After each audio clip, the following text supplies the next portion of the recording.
오늘 이제 우리들이 대림절의 의미 네 번째 시간입니다.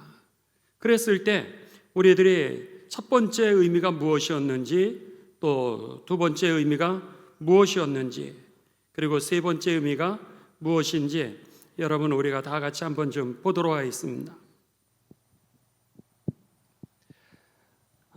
우리가 지난번에 이 보라색 초를 갖다가 하나씩 켜고 마지막으로 성탄절에 이제 하얀 초를 우리가 켜게 됩니다.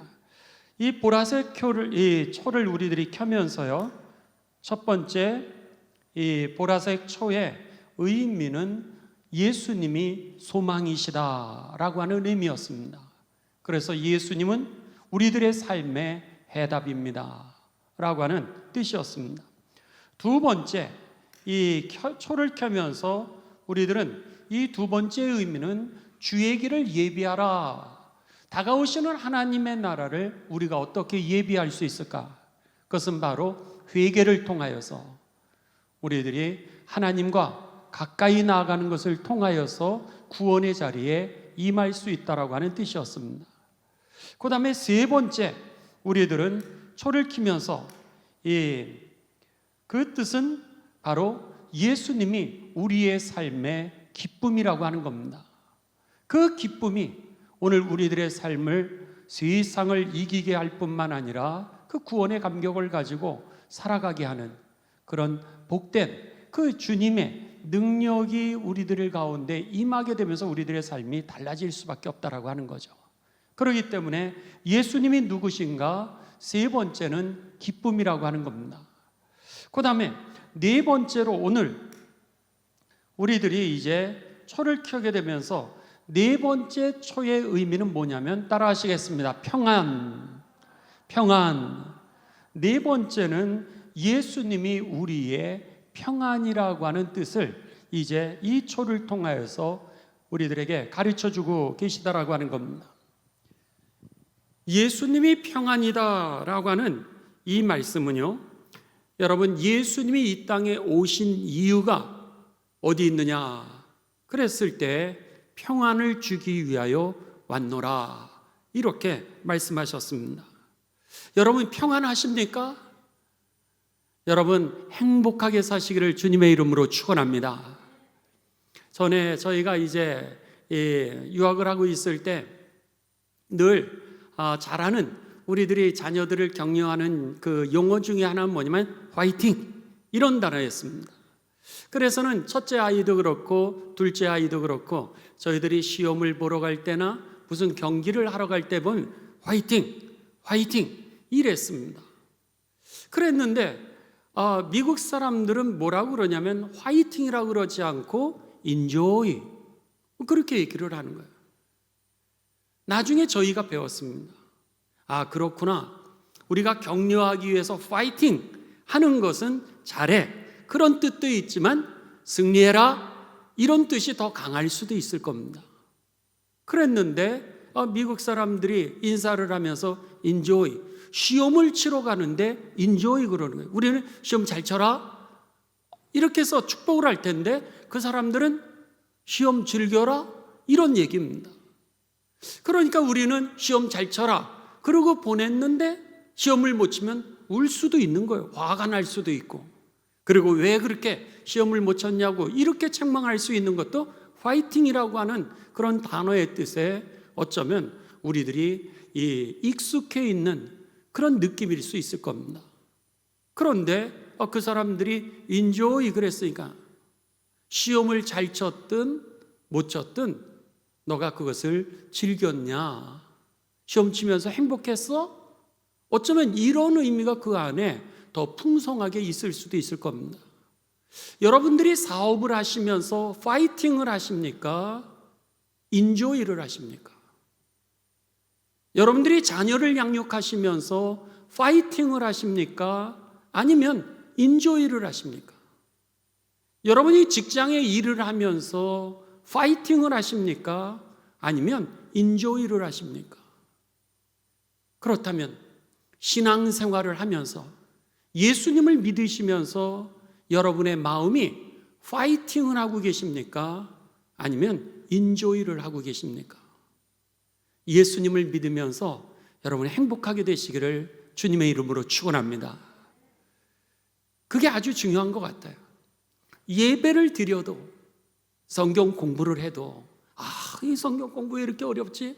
이거는 어쩌면 파이팅이 될 수도 있을 겁니다. 그런데 성경 말씀 다 몰라도 한 가지를 배우면은 성경 말씀 너무 재밌네. 내가 그대로 살아봐야지. 이런 마음이 든다 그러면은 이것이 바로 인조이, 우리가 그런 즐길 수 있는 마음일 수 있을 것입니다.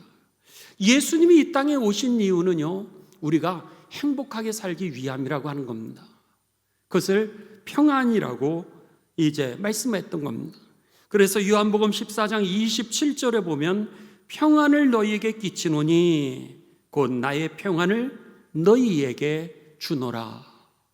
예수님의 말씀입니다. 내가 너희에게 주기를 원하는 게 있다는 거예요. 그런데 무엇을 주기를 원하시느냐? 평안을 주기를 원하노라. 내가 너희에게 주는 것은 세상이 주는 것과 같이 아니하니라. 너희는 마음에 근심하지도 말고 두려워하지도 말아라. 예수님을 믿으면서 여러분 근심하지도 마시고요, 두려워하지도 않게 되시기를 주님의 이름으로 축원합니다. 주님이 우리들에게 주시기를 원하셔서 이 땅에 오신 것이 무엇이냐면 바로 평안이라고 하는 겁니다. 그래서 누구를 만나든지 예수님께서 하신 말씀을 잘 생각해 보십시오. 내가 너희에게 평안을 주노라, 이렇게 말씀하십니다. 그래서 제자들을 이제 파송하시면서 제자들에게 예수님은 이렇게 가르쳐 주십니다. 누가복음 10장 5절에 보시면 어느 집에 너희들이 들어가든지 먼저 말하되 이 집에 평안이 있을지어다. 그러려는 거예요.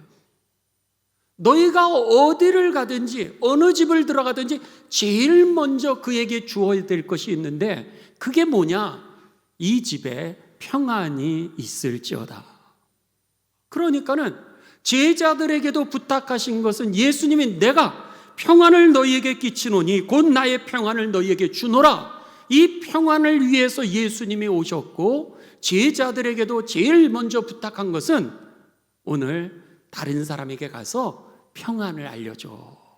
그 평안을 줘. 여러분이 어디 가시든지 다른 사람에게 여러분 트러블 메이커, 문제를 일으키는 사람이 아니라 갈등을 일으키는 사람이 아니라 막 부글부글 사람을 긁는 사람들이 있지 않습니까?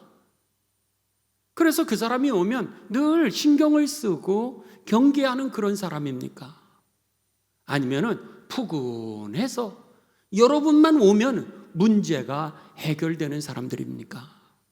예수님이 제자의 삶에 제일 먼저 부탁한 것은 가서 제자를 삼아라. 그렇게 말씀하시기 전에 제일 먼저 뭐라 그랬어요?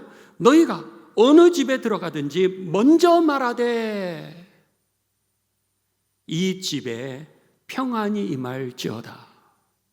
이렇게 말씀하라 그랬습니다. 예수님이요 십자가에 달려 돌아가셨습니다. 예수님이 십자가에 달려 돌아가신 이후에 제일 먼저 이제 안식 후 첫날이 됐습니다. 사흘째 되는 날입니다. 여인들이 예수님의 무덤을 이제 찾아와서 예수님의 무덤이 어떻게 돼 있나 이것을 보기 위하여 이른 새벽에 예수님을 찾아왔습니다. 그런데 놀랍게도요 부활하신 예수님이 처음으로 이제 이 여인들에게 말씀하시는데 마태복음 28장 9절에 보면 예수께서 그들을 만나 이르시되 평안하냐 하시거늘, 이렇게 되어 있습니다. 평안하냐 하시거늘 여자들이 나아가 그 발을 붙잡고 경배하니라. 예수님의 부활하신 이후에 첫 인사는 무엇이었냐면 너희들 평안하냐. 그뿐만이 아닙니다. 이제 예수님이 길을 걸어가실 때 12년 되었던 혈루증을 앓았던 여인이 마음 가운데 어떻게 해도 그의 병이 낫지 않는데 예수님의 옷자락이라도 내가 손을 대면은 병이 날 것 같은 그런 마음이 들었습니다. 그래서는 예수님이 지나가실 때 그 군중들 사이에 이 여인이 예수님의 옷에 손을 대게 됩니다. 그때 예수님께서 뒤를 돌아보시면서 이 여인에게 뭐라 그러세요? 마가복음 5장 34절에 보면 예수께서 이르시되 딸아 내 믿음이 너를 구원하였으니 평안히 갈지어다. 구원이 임한 그의 삶에 예수님이 선포해 주신 것은 무엇이냐면 이제는 평안히 돌아갈지니라. 염려하지 말고 살아. 근심하지 말고 살아. 두려워하지 말고 살아. 오늘 평안하게 살아. 이렇게 예수님이 말씀하셨습니다. 그런데요, 오늘 본문입니다. 오늘 본문에 보면 이제 시므온이라고 하는 노인이 예수님을 만나게 됩니다. 예수님을 만나게 되는데 예수님을 만난 이 노인이 이렇게 고백을 합니다. 누가복음 2장 29절에 보면 주제요 이제는 말씀하신 대로 너희에게 평안이 있을지어다 그러지 않으셨습니까? 어디든지 가면은 그 집에 평안을 빌어줘라 그러셨던 주님이었는데 주제요 주님 이제는 말씀하신 대로 종을 평안히 놓아 주십니다. 이 얘기는 뭐예요? 이제는 자유하게 됐다는 거예요. 이제는 평안하게 됐다는 거예요. 이제는 죽어도 여한이 없게 되었다라고 이 노인조차도 그렇게 고백을 하고 있는 것을 보게 됩니다. 대림절 초에 이 네 번째 그 의미는 무엇이냐면 여러분 평안하십니까? 여러분에게 평안이 있기를 간절히 축원합니다. 그런 뜻이라고 하는 겁니다.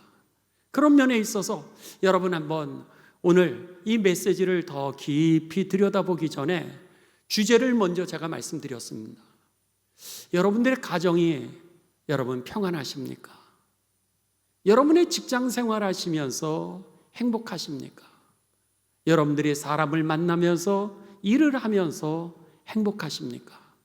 주님이 우리와 함께하고 계시기에 여러분 염려하지 마시고 이제는 자유하고 그리고 행복하고 평안하게 살게 되시기를 주님의 이름으로 축원합니다. 이게 오늘의 예수님의 메시지입니다. 성탄절을 여러분 기억하면은 우리가 많은 사람들이 생각이 납니다. 그랬는데 오늘 성경에 보면은 성탄절에 기억나는 사람들 중에 몇 사람이 있는데 그 중에 2명은 예수님의 어머니, 아버지 마리아와 요셉이라고 하는 사람들입니다. 그 다음에 또 2사람은 누구냐면 세례 요한입니다. 예수님이 탄생하시기 전에 성경에 보면 그의 길을 예비하기 위하여서 이제 세례 요한의 탄생을 알려주게 되었을 때 세례 요한의 부모님들이죠. 사가랴라고 하는 사람과 엘리사벳이라고 하는 사람입니다. 또 예수님이 탄생하셨을 때에 예수님이 성전에 들어가실 때 거기에서 2사람을 만나게 됩니다. 오늘 성경 말씀을 읽었던 시므온이라고 하는 사람과 또 안나라고 하는 그 여인입니다. 그런데 성경에 보면은요, 이 사람들은 다 보잘것없고 형편없는 사람들입니다. 사람들이 주목하지도 않는 사람들입니다. 이들은 가난한 사람들이었어요. 예수님의 어머님, 부모님들은 목수였습니다. 시므온이라고 하는 사람, 안나라고 하는 여인은 늙은 여인이었습니다. 노인네요. 아무것도 못하는 그런 노인이라고 할 수도 있습니다. 죽을 날을 기다리는 성경에 보면 아주 나이가 많았다 그렇게 표현해서 어떤 주경학자는 그가 80대 후반이라고 그러는 사람도 있고 어떤 사람은 100세 정도에 됐을 거다 이런 사람도 있습니다. 그러니까는 시므온과 안나라고 하는 여인은 나이가 많은 어르신인 것을 우리들이 알 수 있습니다. 뿐만 아니라 세례 요한의 어머니 엘리사벳은 그 당시에 아이를 못 낳는 여인이 참으로 어려움을 당했던 시절 아닙니까? 그런 어머니였습니다. 예수님의 부모님은 가난한 사람이었고 세례 요한의 부모님 사가랴와 엘리사벳은 아이를 못 낳는 집안이었고 그리고 시므온과 안나라고 하는 사람은 이제는 소망이 없는, 그래서 그냥 죽을 날을 기다리고 있는 그런, 여기에 성경에 보면은 그런 어려운 처지에 있는 사람이었음을 우리들은 알 수 있습니다.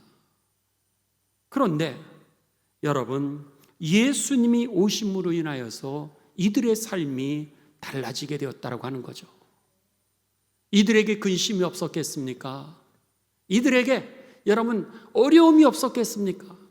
이들에게도 시험도 있었을 것이고 이들에게도 문제가 있었을 겁니다. 그런데 이 형편없는 삶이었음에도 불구하고, 사회에 소외된 사람이었음에도 불구하고 주님을 만나고 나니까 그들의 삶이 달라졌다라고 하는 거죠. 행복해졌다라고 하는 겁니다. 여러분, 오늘 우리들의 삶이 때로는 사람에게 주목받지 못하는 그런 사람일 수도 있습니다. 그러나 더 중요한 것은 하나님 나라에 주목받는 삶이 되시는 것이 더 중요하다는 사실입니다. 그랬을 때 인생이 달라지게 되는 겁니다.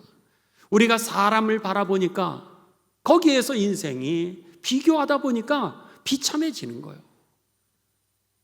뭐가 없다, 뭐가 부족하다, 이런 생각이 드는데, 하나님 나라에서 여러분 귀하게 여기는 이름이 된다면, 오늘 이 6사람들, 예수님의 부모님, 세례 요한의 부모님, 시므온과 안나, 여러분 이들은 하늘나라의 영광을 얻게 되었다라고 하는 것이죠. 그런 면에 있어서 오늘 우리들의 삶이 때로는 명예롭지 않은 사람이 될 수도 있고, 오늘 사람들이 칭찬하지도 않는 못난 사람들도 있지만, 오늘 하나님 나라에 가서 명예로운 삶이 되시고요, 하나님 나라에 가서 칭찬받는 저와 여러분이 되시기를 주님의 이름으로 축원합니다. 이게 중요한 겁니다. 예수님을 만나면서 그들의 인생이 그렇게 달라졌다라고 하는 겁니다.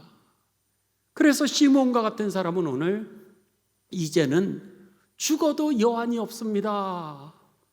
그러면서 뭐라 그래요? 30절에 내가 주의 구원을 받습니다. 죽어도 여한이 없다라 그러면서 내가 주의 구원을 받습니다.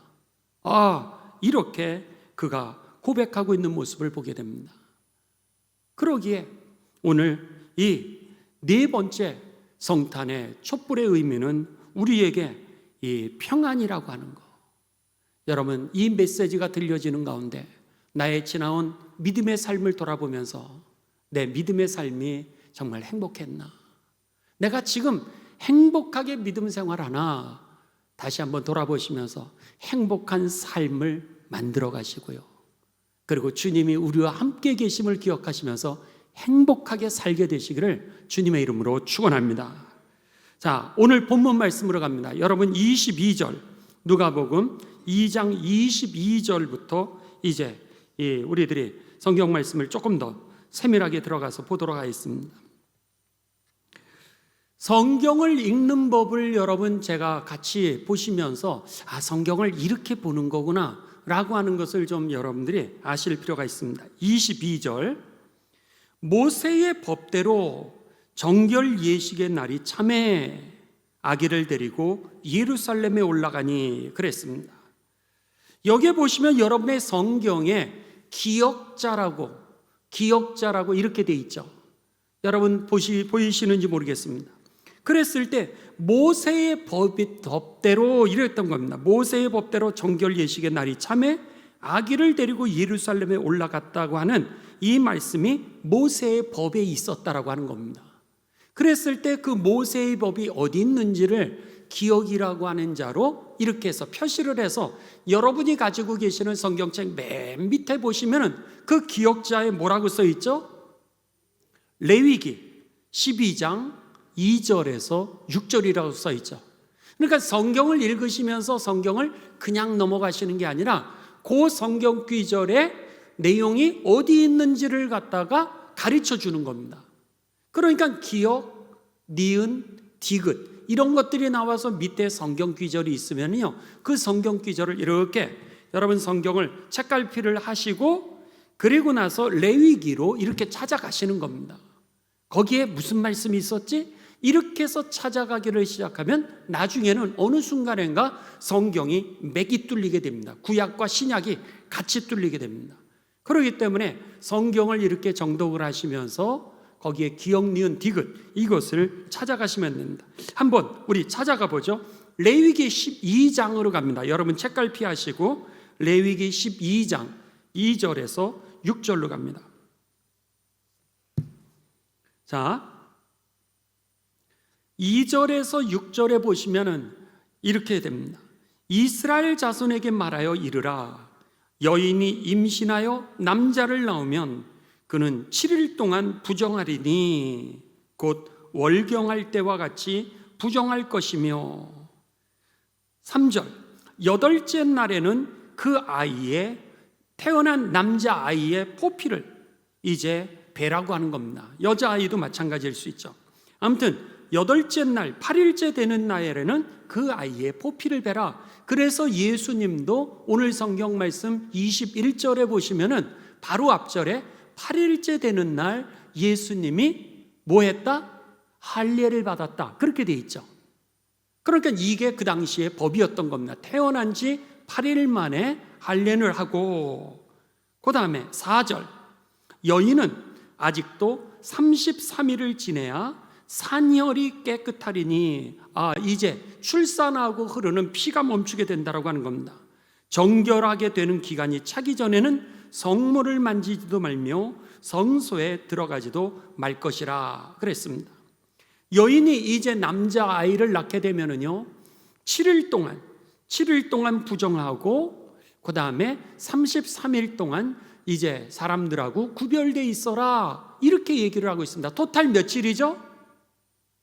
7일 더하기 33은 40일 동안 40일 동안 삶을 구별해서 너의 몸을 보존하라고 하는 얘기입니다. 그래서는 여인이 아이를 낳고 한 달 반 동안 40일이면 한 달 반이 조금 안 되죠.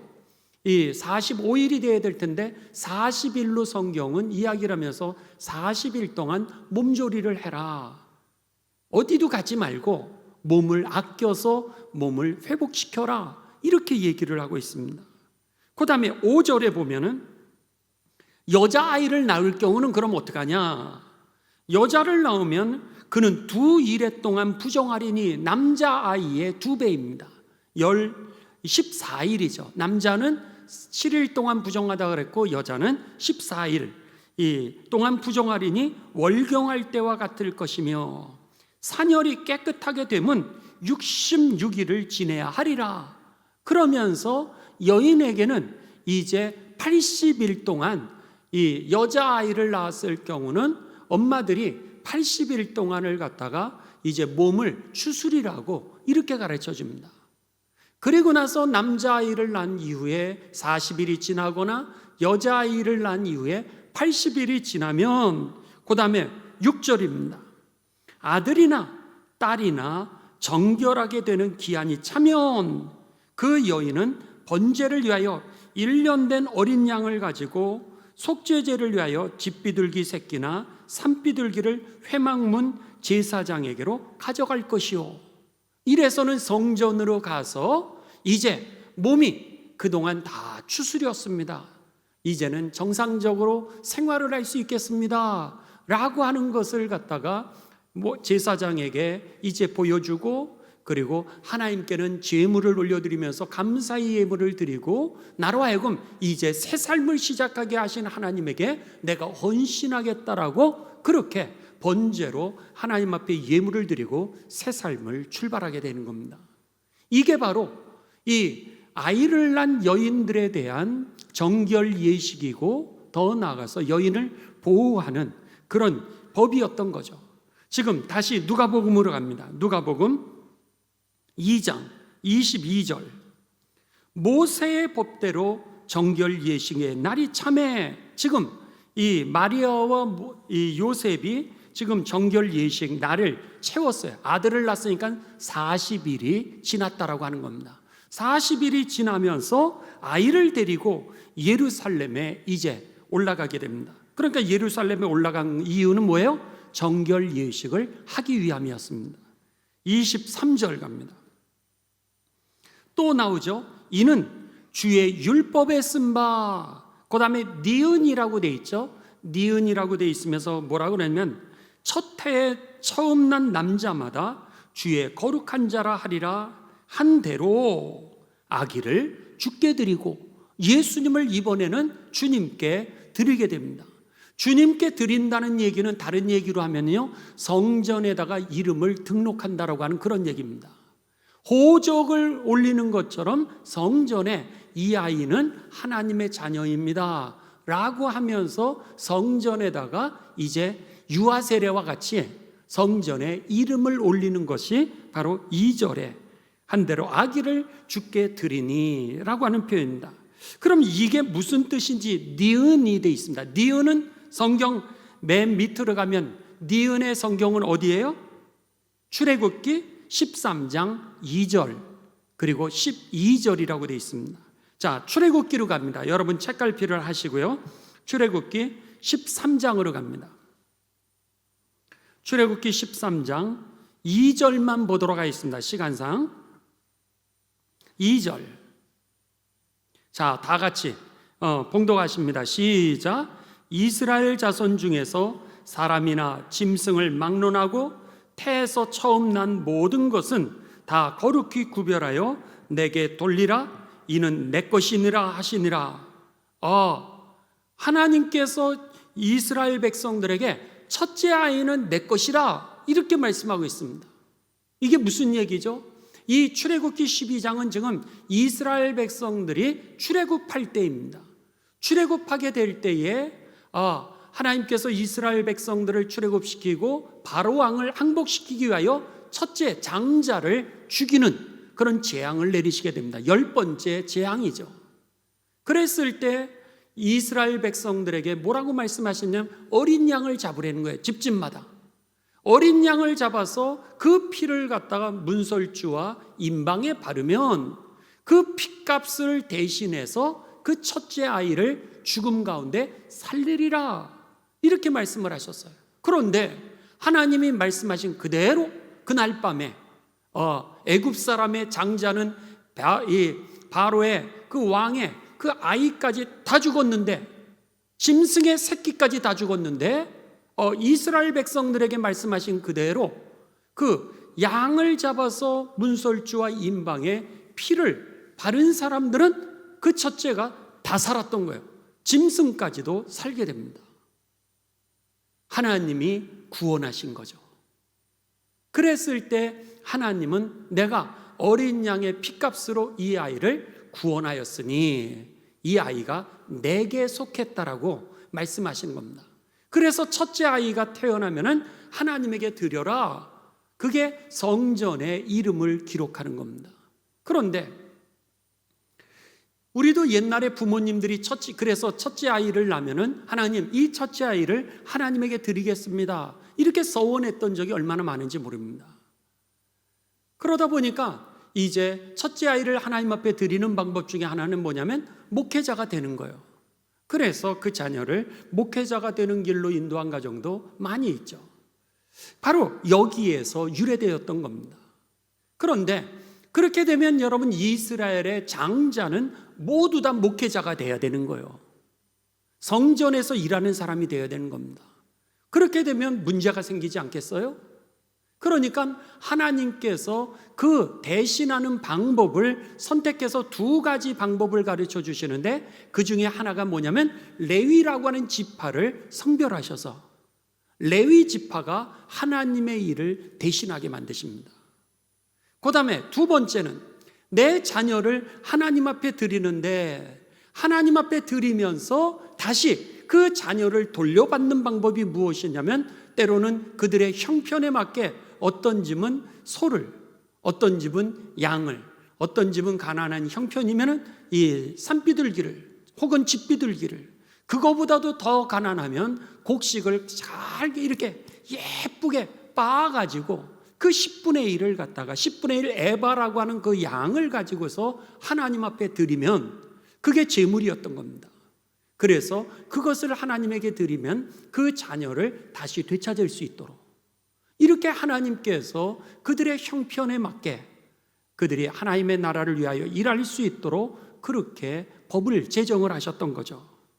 지금 이 본문 말씀에서 첫째 아이를 예수님이 태어난 지 이제 40일이 되었을 때 자신에게는 정결 예식을 해서 새 삶을 출발하는 동시에 아이를 갖다가 교회에다가 등록을 시켰던 거예요. 성전에 이름을 등록했던 것은 그 아이가 하나님에게 속한 아기이기 때문에, 그래서 예수님의 이름을 하나님께 드렸다. 예수님을, 이 아기를 주께 드렸다.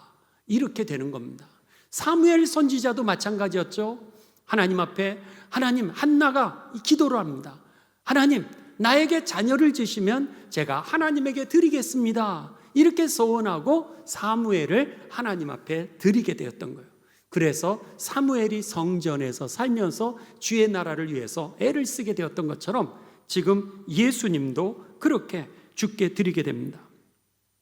자, 오늘 본문으로 다시 돌아갑니다. 24절. 또 주의 율법에 말씀하신 대로 산비둘기 한 쌍이나 혹은 어린 집비둘기 둘로 제사하려 함이더라 그랬습니다. 거기에 디귿이라고 되어 있죠. 여러분, 디귿. 자, 디귿은 밑에 성경 밑으로 가시면은 뭐라고 써 있죠? 레위기 12장 8절 혹은 레위기 5장 11절 이렇게 되어 있습니다. 하나만 찾죠. 레위기 12장 8절로 갑니다.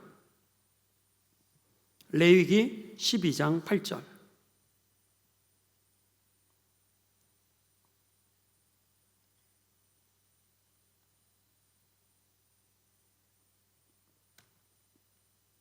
자, 함께 봉독하십니다. 시작.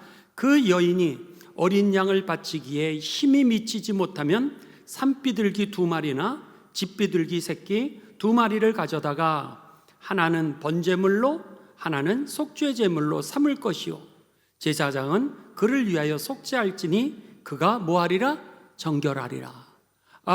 지금 자 24절로 다시 돌아옵니다. 누가복음 2장. 또 주의 율법에 말씀하신 대로 산비둘기 한 쌍이나 혹은 어린 집비둘기 둘로 제사하려 함이더라. 이게 왜 그랬죠? 정결 예식의 율법에 그 여인이 자기의 형편에 맞게끔 하나님 앞에 이제 제물을 드리는 거였어요. 감사하다라고 하는 표시, 하나님 나라를 위하여 헌신하겠다라고 하는 표시, 내가 다시 새 출발하는 것에 대해서 기뻐하면서 하나님 앞에 예물을 드렸는데, 산비둘기나 집비둘기는 누가 드려요? 가난한 사람이 드렸던 겁니다. 그러니까 지금 요셉과 마리아가 하나님 앞에 정결 예식을 하면서 비둘기를 드리고 있다라고 하는 것은 그들이 부자라는 얘기예요? 가난하다는 얘기예요? 가난하다는 얘기죠. 이렇게 성경을 여러분 하나씩 읽으면서 왜 이 예수님의 어머니 아버지가 예루살렘에 가서 예수님을 올려드리고 그리고 이렇게 비둘기를 바쳤나 라고 하는 것을 그냥 읽으면 그냥 넘어가게 되는데, 성경을 이렇게 찾으시면 이게 바로 제사 예배 드리는 방법을 가르쳐 주신 거고, 또 이것이 새 출발하면서 하나님께 헌신할 때 이렇게 하고 시작을 했구나. 이런 것들을 우리가 쉽게 알 수 있습니다. 자, 이렇게 예루살렘에 와서 정결 예식을 하고 예수님을 성전의 이름에 기록을 했습니다. 그런데 25절 갑니다. 예루살렘에 시므온이라고 하는 사람이 있으니 이 사람의 이제 이력을 정리를 해주고 있습니다. 첫째는 의롭고, 둘째는 경건하고, 세 번째는 어떤 사람이에요? 이스라엘의 위로를 기다리는 자라 성령이 그 위에 계시더라. 이 사람을 갖다가 세 마디로 여러분 이렇게 요약을 하고 있습니다. 첫째는 의롭고, 의롭다라고 하는 것은 말씀대로 살아가는 사람을 의롭다라 그랬습니다. 율법을 지키면서 말씀대로 어떻게 해서든지 살라 그런 사람이고요. 두 번째는 경건한 사람이라 그랬습니다. 경건하다의 뜻은 여러분 제가 두 가지로 말씀을 드렸죠. 새벽 예배 때도 말씀을 드렸는데, 경건하다, 첫째는 선택한다라고 하는 뜻입니다. 하나님에게 바로 살라고 내가 선택해서 그것을 붙드는 사람을 경건이란 단어라고 이렇게 말씀을 드렸죠. 그러니까는 지금 율법대로 살아가려고 애를 쓰면서 순간순간마다 그가 하나님의 영광을 드러낼 수 있는 일로 선택을 하고요. 그리고 이 하나님의 약속을 꽉 붙들고 가려고 하는 그 사람의 삶이 시므온이었다라고 하는 겁니다. 그리고 마지막 세 번째는 성령이 충만하였더라. 성령이 그에게 위에 임하였더라. 이렇게 말씀하고 있다라고 하는 겁니다. 여러분, 한 사람의 인생을 갖다가 이렇게 간략하게 요약할 수 있다면 여러분들의 삶을 한번 이렇게 요약한다면 여러분은 어떤 삶입니까? 뭐 책 한 권 다 여러분 어렸을 때부터 쓰면은 책 한 권 쓸 수 있을 겁니다. 그런데 구구절절하게 쓰는 거 말고 엄마는 이런 분이었어. 아빠는 이런 분이었어. 할아버지는 이런 분이었어. 할머니는 이런 분이었어. 라 그랬을 때 여러분들은 이 몇 자로 여러분들을 요약한다면 여러분은 어떤 사람이라고 자녀들에게 그렇게 기억되어질까? 이렇게 우리가 생각해 볼 필요가 있다고 하는 겁니다. 나는 자녀들에게 어떤 모습으로 비춰지고 있을까? 어떤 모습으로 나를 자녀들이 내가 이 하늘나라 간 다음에 기억하게 될까라 그랬을 때 여러분 오늘 이 시므온처럼 우리도 이왕이면 말씀대로 살라고 믿음 있게 살라고 애를 썼던 어머니, 또 경건했던 아버지, 그래서는 어떻게 해서든지 하나님의 영광이 되는 일을 선택하고 하나님의 약속을 붙들고 살라고 했던 그런 모습, 그 다음에 자녀들이 볼 때 정말 성령이 함께 하시는 할머니, 할아버지, 감사의 할머니, 여러분 축복의 할아버지, 이런 어떤 분명한 한두 가지라도 여러분들에게 그 별명이 붙게 되시기를 주님의 이름으로 축원합니다. 하나님은요 우리의 중심을 보고 계십니다. 사람은 외모를 평가할지 모르지만 오늘 성경은 시몬이라고 하는 사람에 대하여서 그의 중심을 보면서 그의 인생을 평가하고 있다고 하는 겁니다. 가난했다, 나이가 많았다 이렇게 얘기하지 않고 있습니다. 오히려 그에게 의롭다, 경건하다, 성령이 그 위에 머무는 자였다 이렇게 말씀하고 있죠. 바라기는 저도 여러분도 성령의 사람이 되시기를 주님의 이름으로 축원합니다. 그 다음에 26절입니다. 그가 주의 그리스도를 보기 전에는 죽지 아니하리라 하는 성령의 지시를 받았더니 성령의 감동으로 성전에 들어가매 마침 부모가 율법의 관례대로 행하고자 하여 그 아기 예수를 데리고 오는지라. 28절 시므온이 아기를 안고 하나님을 찬송하여 이르되 그가요 어떤 사람이었어요? 성령과 함께하는 사람이었습니다. 그러다 보니까는 26절, 25절, 26절, 27절이 모두 다 그에게 성령이 그 위에 계시더라. 그러면서 성령의 지시를 받았더라. 성령의 감동으로 성전에 들어가매 이렇게 돼 있어요. 짧은 세 절인데도 불구하고 계속적으로 성령의 인도하심을 받고 있음을 이제 성경은 우리들에게 가르쳐주고 있다고 하는 겁니다. 그런데 더 놀라운 것은 27절에 성령의 감동으로 성령의 지시를 받고 성령의 감동으로 성전에 들어가며 그 얘기가 뭐예요? 쉽게 얘기하면 아기 예수님이 너가 그렇게 기다리던 아기 예수님이 지금 성전에 오느니라 빨리 가봐라 이런 얘기를 들었던 거 아니겠습니까? 그런 성령의 감동이 있었기에 오늘 그가 마침 예수님을 이제 그 아기를 데리고서 마리아와 요셉이 와서 여러분 잠깐 등록하면 가는 거예요. 그렇지 않겠습니까? 하루 24시간 중에서도 성전에 머무는 시간이 얼마나 되겠습니까? 얼마 되지 않을 겁니다. 그 찰나에 만나지 않으면 일생을 기다렸던 그 메시아 예수님을 그렇게 사모했는데 여러분 못 만날 수도 있었을 겁니다. 그런데 오늘 성경에 보면 성령의 지시와 성령의 감동으로 성전에 들어가매, 그렇죠? 결국 그는 아기 예수님을 만나게 되고, 더 나아가서 그 아이가 메시아인지는 여러분 누가 알았겠습니까? 성령이 임하지 아니하고서는요 메시아인 줄 아기를 봐도 알지 못했을 겁니다. 예수님만 왔겠습니까? 그렇지 않죠. 다른 아기도 태어났으면 다른 아기로 이제 이 등록하러, 성전에 등록하기 위하여서 다른 아기도 데리고 왔을 겁니다. 그런데 유독 누구만 알아차려요? 이 아이가 바로 우리들이 기다리던 우리를 구원하실 하나님이시라고 하는 사실을 누가 알게 되냐면 이 시므온이 알게 됩니다. 여러분, 성령이 아니고서는 우리가 하나님의 일을 분별할 수 없다라고 하는 겁니다. 성령 받으시기를 주님의 이름으로 축원합니다. 그렇기 때문에 오늘 이 시므온은요, 그가 성령의 사람으로서 오늘 예수님을 발견하게 되었다라고 하는 겁니다. 마지막으로 예수님을 만나고 난 그 이후의 삶이 어떻게 돼요?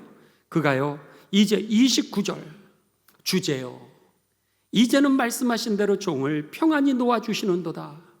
내가 내 눈이 주의 구원을 보았으니, 예수님 아기를 본 것이 아니라 아기를 통하여서 약속하신 하나님의 구원을 그가 봤던 거죠. 내가 이제는 구원을 보았사오니 이는 만민 앞에 예비하신 것이요 이미 선지자들을 통하여 약속하신 거죠. 이방을 비추는 빛이요 주의 백성 이스라엘의 영광입니다. 이러면서 그 아이를 들고 끌어안고 너무 좋아가지고 하나님께 영광을 돌려드리고 있는 겁니다. 여러분, 그렇습니다. 오늘 우리들이 이 시므온이 예수님을 만나게 되면서요, 이제는 죽어도 여한이 없다, 이제 종을 놓아주신다, 그렇게 이야기를 하고 있습니다. 여기에 놓아주신다라고 하는 이야기는요, 풀어주신다, 또 자유케 하신다, 구원하신다, 그런 뜻입니다. 세상에서 나를 자유케 한다라고 하는 겁니다. 예수님을 만나 구원을 경험하고 거듭나게 되면은요, 세상에 우리가 자유하게 된다라고 하는 것이죠. 이것이 대단히 중요합니다. 왜죠? 예수님이 이 땅에 오신 이유는 내가 너희에게 평안을 주러 왔노라. 그랬기 때문에 예수님을 만나는 사람들마다요, 그들이 이제 세상에 대해서 자유했다라고 하는 겁니다. 여러분, 이삭 토스트 좀 아시죠? 그 토스트 만드는 집입니다. 거기에 김학영 대표라고 하는 분, 한번 여러분 이 이삭 토스트 한번 보시죠. 얼굴을 이삭이라고 하는 첫 번째 거부터 보여주시죠. 다시 뒤로. 예, 저렇게 생겼죠. 가면 이삭이라고 하는 그런 모습으로 이제 이 점포가 있고요. 그분이 회장님이라 그래서 대단한 줄 알았습니다. 대단한 줄 알았는데 저렇게 평범한 주부였습니다. 다음 화면입니다. 다음 화면으로 보면 유키즈 온 더 블락이라고 하는 그 유명한 TV 프로그램에 그가 나와서 이제 대담을 하게 됩니다. 그렇게 해서 저 토스트가 옆에 보이죠? 다음 화면입니다. 그래서는 저렇게 봉지에다가 이 토스트를 넣어서 파는데 맛도 있고요. 저도 좋아합니다. 맛도 있고 그리고 또 이 값도 싸기도 합니다. 그가요 3평 되는 가게에서부터 이제 시작을 했다라고 하는 겁니다. 3평이면 아주 조그마지 않습니까? 그 3평짜리 가게에서 이제 장사를 시작해서 무려 820개의 점포를 가진 큰 회사를 그가 만들어냈다라고 하는 겁니다. 그 모습은 아주 평범한 주부입니다. 그냥 너무 형편이 어려웠다는 거예요. 유키즈 온 더 블락에서 그분이 이제 인터뷰를 하면서 그러는 거죠. 너무 가난하고 너무 힘들었다는 거예요. 할 수 없어 생활전선에 나섰다라고 하는 겁니다. 그런데 뭘 하면서 먹고 살아야 될지 그것도 자기에게 재주가 없으니까 장사를 해본 적도 없고, 그러면서 그가 이제 뭐를 해야 될지 모를 때 먹고는 살아야 되고 가족은 살려야 되고, 그렇게 해서 고민하던 와중에 자기가 봉사를 갔다는 거예요. 평화봉사단으로 기독교 단체에서 하는 이 평화봉사단에 이제 단기 선교를 간 거죠, 쉽게 얘기하면. 그랬는데 그때 토스트를 먹었는데 그 토스트가 그렇게 맛있었다는 거예요. 그래서는 그럼 내가 한번 토스트를 만들어 가지고 이제 이 장사를 해봐야 되겠다. 이래서는 토스트 가게를 갖다가 3평짜리에서 시작을 하게 된 겁니다. 그런데 어차피 먹고는 살기로 생활전선에 나서기로 했으니까 성실하게 하자라고 결단을 했다는 거예요. 성실하게 하자. 그래서는 아침 7시부터 시작해서 밤 12시까지 그가 이제 토스트를 만들어 팔기를 시작했습니다. 그러고 자기는 하나님 앞에 그랬다는 거예요. 내가 할 수 있는 것은 하나님 성실밖에 없는데 나는 성실하게 할 테니 나머지는 하나님이 책임져 주시옵소서. 아멘이시죠? 우리가 할 수 있는 건 그거밖에 더 있겠습니까? 우리가 할 수 있는 것은 성실한 것밖에 없고 나머지는 하나님 앞에 맡길 수밖에 없는 거예요. 근데 이 김학영 대표가 나는 성실할 테니까 하나님 나머지는 책임져 달라 그러면서 아침 7시부터 밤 12시까지 토스트를 굽기를 시작했다는 거예요. 그랬는데 소문이 나자 장사가 잘 되기 시작하더라는 거예요. 맛있다는 거예요. 싸고 맛있다는 거예요. 소문이 나니까 여러분 신기하죠? 다른 사람이 잘 되면은요 마귀가 역사를 하는 거예요. 고소 고발이 끊어지지를 않더라는 거예요.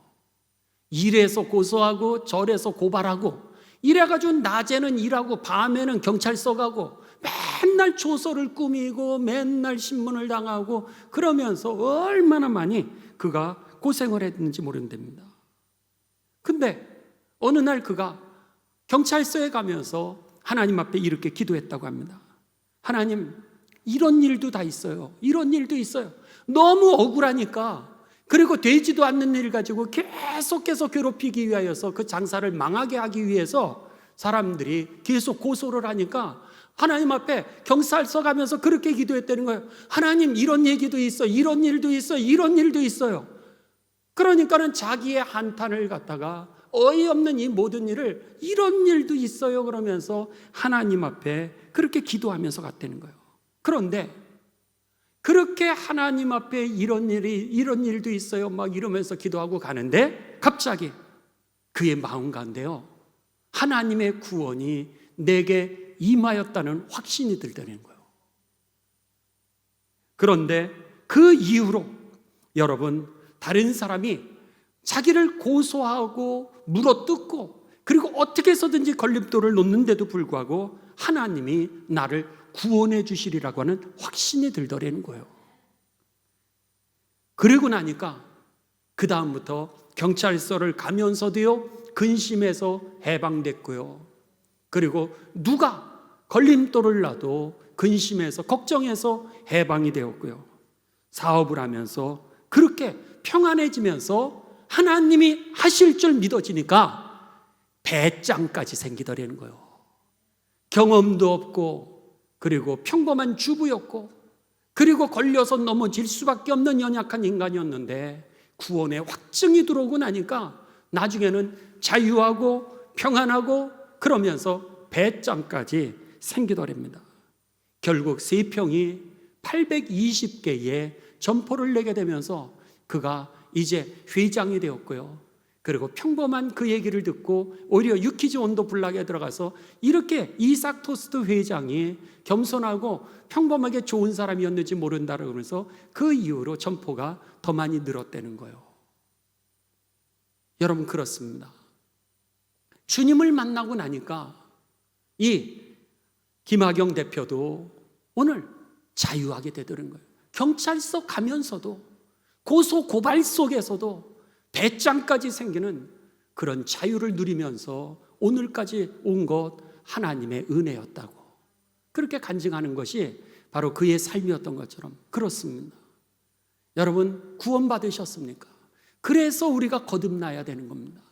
거듭나지 아니하고서는 우리들의 근심의 문제, 우리들의 절망의 문제, 우리들의 시험의 문제, 고소, 고발, 어떤 문제든지 넘어갈 수가 없다는 거예요. 계속 걸려 넘어지고 파이팅은 하는데 파이팅을 누리지는 못하는 삶이 된다라고 하는 것입니다. 여러분, 예수님의 그 촛불의 네 번째 의미는 내가 너희에게 평안을 주기 위하여 왔노라.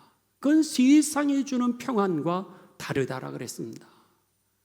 바라기는 이 성탄의 네 번째 촛불을 우리가 켜면서 여러분들에게 그 주님의 평화가 임하여서 행복하게 살고 즐겁게 신앙생활 하시고 재밌게 여러분 사업도 하시고 직장도 다니시는 가운데 하나님께 영광이요 우리들에겐 복된 삶이 되시기를 주님의 이름으로 축원합니다.